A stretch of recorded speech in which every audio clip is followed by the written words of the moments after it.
There is a new study out that measures the Retail Personalization Index. And it's a study that really demonstrates what's required today to excel at the retail level. It measures the modern personalization, customization, and customer experience that retailers apply in the marketplace. Now, it's put out by a New York company called SailThru, T-H-R-U. And what's fascinating about this is it really demonstrates what you have to do today to excel in retail.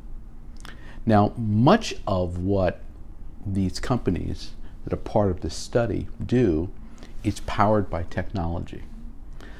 But it's not only the technology, it's the vision they have, it's the objective they have, and of course, it's the power of executing. Now, what SailThru does is it studies 250 companies, and then it determines who are the top 100 that are really excelling. And they really highlight the top 10, the top 10 that are really doing things in a powerful way.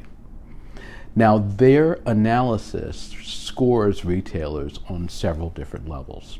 So the score will consist of things like their website, their email strategy, their mobile strategy, their offline strategy, and anything else that they might include, the retailer might include as something that they do that's really special.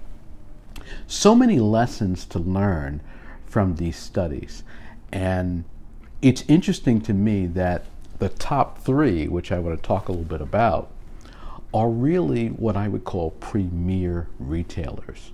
And in fact, they're premier, and you might also say they also are involved very much in luxury. So it's an interesting result to see that a market where there are so many businesses declining and struggling, and in the luxury market where 10 years ago, many of these businesses didn't even know what online was or digital was, are emerging as leaders in the category. So the three companies that you will want to know about here are Sephora, the retailer, Nordstrom, and Runway. Those three. And I guess the last one, the Runway, is a startup, really. It's just entered the $1 billion club as a startup. Now, what's interesting about personalization is what retailers have found is that it bumps sales up between 6 and 10%. And so if you can take this approach with your clients, you're going to see a rise in income. You're going to see more favorable ratings amongst your buyers, and you're going to see a willingness to associate with the brand in a way that transcends typical purchasing patterns. In fact, most of these retailers have membership programs, loyalty programs, things that were at one stage in retail the unusual or oddity, or they were specific to certain categories, like maybe groceries. But now they have worked their way into fashion, luxury, and these companies are using these membership programs along with digital technology to really excel in a major way.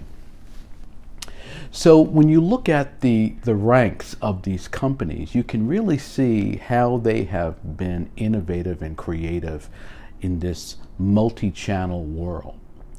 And I remember giving a seminar in Hong Kong, and there was a group of luxury brands there. And I spent one full day on this multi-channel issue. And my argument was that you are going to have to really understand this, because you're going to have to create luxury across all of these channels. And to the client, they're going to want this to be seamless. They're not going to want to feel like when they go online, they have to start all over if they had a conversation in store. And of course, mobile was really on the rise then, so mobile was also a factor. It's now the norm now, mobile. In fact, it's the predominant channel. But I remember some of the folks in the seminar were saying, well, why are you spending so much time on this multi-channel stuff? Why are you spending so much? They wanted more strategy. They wanted more, more theoretical talk. And as it turns out, that has become the thing that has enabled many retailers to rise in a major way. In fact, there are luxury brands that are out of business who were in that room that day. Well, let me say this, that if you're in retail, there's hope for you. Despite 1,000 brick and mortar stores closing every month in the United States, there's hope. And the hope is in deciding that you're going to speak to the customer in a different way, and that you're going to personalize, you're going to customize, and you're really going to do a great job of connecting with them one-to-one. So let's talk about some of these retailers and what they do. The first one is Sephora, and Sephora is fascinating because what they have done incredibly is they have blended the digital experience with the brick and mortar experience. And their goal is to customize their interaction with their buyers, with their clients, with their shoppers.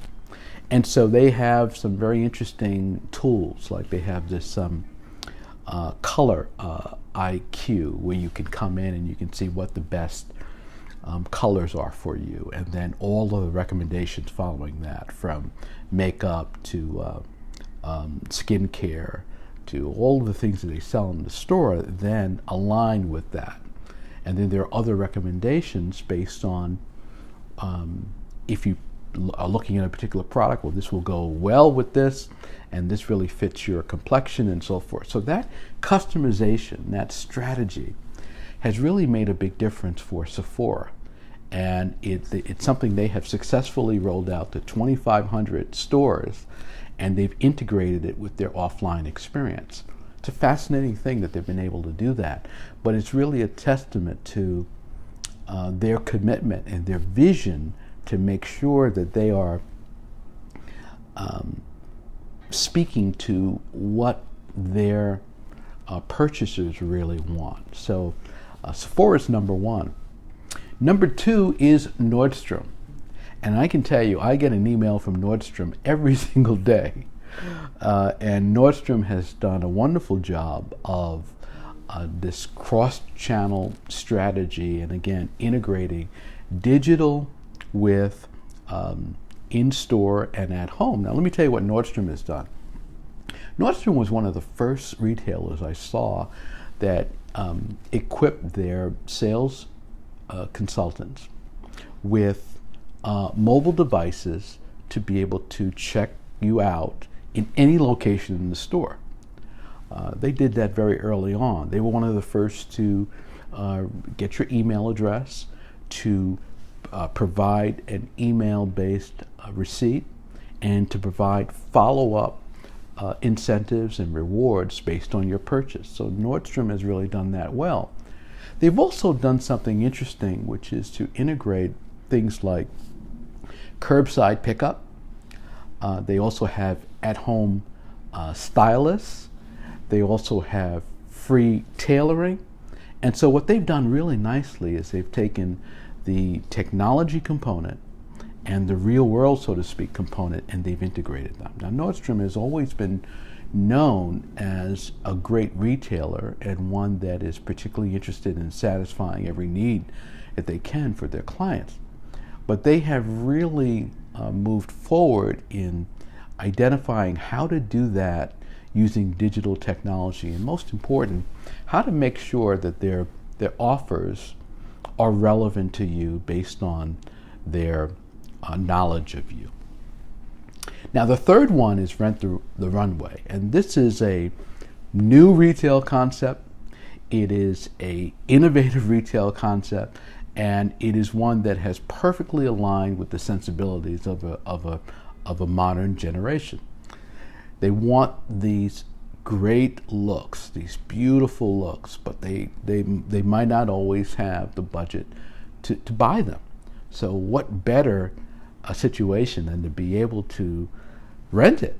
And now they're looking at other things they can do, renting furniture and doing all sorts of other things. Now, what's interesting about Runway is they've been a pioneer in understanding deeply the profile of their buyers. So there's a lot of information they collect on you as a member. And that information that is so deep enables them to be much more specific in what they recommend to you. They also do things like when a buyer, a purchaser, buys something and they make recommendations online, that person, because they have such an in-depth profile of that person, when that person makes a recommendation or rates something, you also know the person's size, you also know the person's the choices that they've made more specifically, so that you can evaluate and look at their rating in context. That's a pretty powerful thing. You don't leave it up to the person to detail it, but you make some of that information available. So when someone comes online, they can look at context. Okay, should I pay attention to what this particular person is saying? Now, the other thing that the Runway has really done well is the editorial piece. They've integrated the editorial and shopping experience beautifully. So reviews and content and detail about the products are there. So if you're shopping, you can really get a good understanding of the origins of a product, the design philosophy, the fabric, the relative I guess maybe a frailty of a product, or strength of a product, or uniqueness of a product. All of these things. Who wore it where, and where might it be more flattering? So I wanted to give you just a little sense of this Retail Personalization Index, and these are indicators of what you can do to improve your retail success. It doesn't mean that you have to have enormous technology, but it does mean that you have to pay attention to these things. And paying attention to these things means that you will have a better experience that you provide for your customer, and you will be their preferred brand when it comes to making a decision about what's important to them. If you want to learn more about that study, you can go to SailThru. I get no incentive or anything for sending you there, but it's an interesting study. You should take a look at it. And look at how you can apply these ideas to your own retail experience. You don't have to lose because you're in retail. But you do have to decide that you're going to be a leader, and you have to look at these areas and decide, look, I'm going to lead in this area, and that is going to be something that is going to enable me to rise as a brand and better serve my clients. If you like this tip, give me a thumbs up. Let me know that you liked it. Share it with someone in your network. Make sure you subscribe to my channel, and I'll have a lot more coming. I'll see you next time.